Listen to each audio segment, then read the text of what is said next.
All right, you guys, we're going to continue our discussion talking about trigonometric equations and inequalities. So let's look at this next example. So it says solve sine theta times tangent theta equals sine theta over the interval from 0 to 360 degrees. Okay, so the first thing I'm going to do is write out our problem.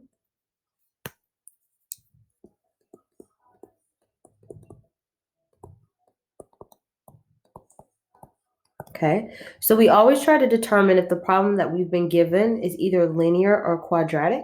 Okay, this one is actually quadratic in form.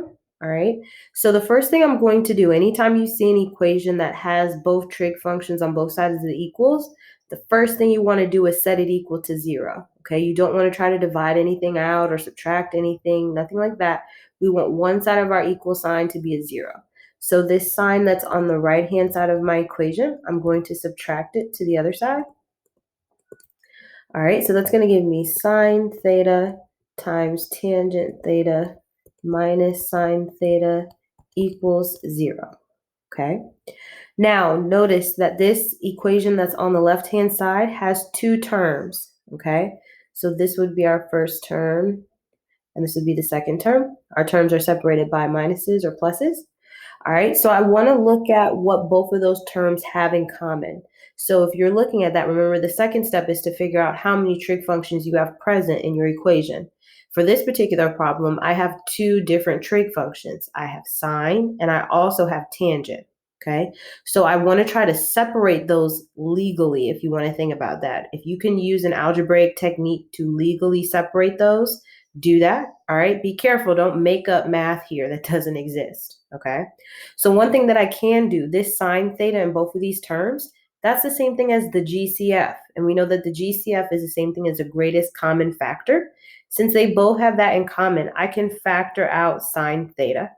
Okay, when I factor out sine theta from both of those terms, it leaves me with tangent theta minus 1, and then that's equal to 0. Okay, so I've legally separated the sine from the tangent. They're in their own individual factors now. Okay, since they're separated, I can set them both equal to 0. So I'm going to have sine theta equals 0 and tangent theta minus 1 equals 0. Okay, my goal here is to get theta by itself. All right, so if we look at this first factor where we have sine theta equals 0, all right, theta is embedded inside of that trig function. So we know the only way to get it out of there is to use the inverse function. So I can write theta equals sine inverse of 0. All right, to solve the second one, I'm going to add 1 to both sides of the equation.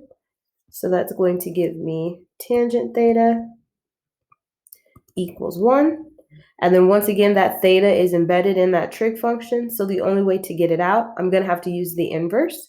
So that gives me theta equals tangent inverse of 1. Okay. Now remember, anytime your inverse trig functions are in play, they're asking you which angles satisfy those conditions. So for this first one, where it says theta equals sine inverse of 0, it's asking me which angles on the unit circle give me a sine value of 0. Okay, so let's translate that over here. All right, so if I look at my unit circle, so I'm interested in this question, theta where sine inverse equals 0. All right, so let me change colors really quickly. All right, so they're interested in where is sine theta equal to 0. So our values on our unit circle, remember sine is the same thing as y. So I'm looking for angles between 0 and 360 degrees that have a sine value of 0 or a y value of 0. All right, so that's the same thing as 0. Okay, that's also the same thing as pi. All right, and if we were to continue to travel around the unit circle, it would bring us back to 2 pi. So my answers for that particular problem, let's change colors again. We found are 0 and 180 degrees. Okay. Now for this problem, I knew to use degrees instead of radians because remember, whatever your interval is written in, okay, is the unit that you're going to be using. So originally for this problem, they gave me from 0 to 360 degrees, which means my answers need to also be in degrees. So for this one, I have 0 and 180 degrees. Okay. I didn't include 360 because there's a parentheses here in this interval. Parentheses tells me to not include, so I didn't include 360. Okay. All right, let's look at the second one. So the second one says theta equals tangent inverse of 1. Okay. So let's go ahead and write that on this side. Let's change colors. So theta is equal to tangent inverse of 1. So this is asking me where on the unit circle would I get a tangent value of 1, okay? So if you guys remember from your definition of tangents, tangents is defined as y over x, if you want to think about the coordinates. So the only way that you would get 1 is if both y and x are the same, okay? So essentially, I'm looking for an angle that has the same x and y coordinates. All right, so let me change my color. All right, so as we're looking around, all right, pi over 4 has the same x and y coordinates, and so does 225 degrees, okay? Those are my same ones, all right? I also knew that I was only going to have 2 answers because tangent here is positive, and tangent is only positive in the first and the third quadrants. So I knew I was only looking for 2 answers, okay? So for this one, my answer is 45 degrees and 225 degrees. So I'm going to go ahead and put that back over here. So my answers here are 45 degrees and 225 degrees.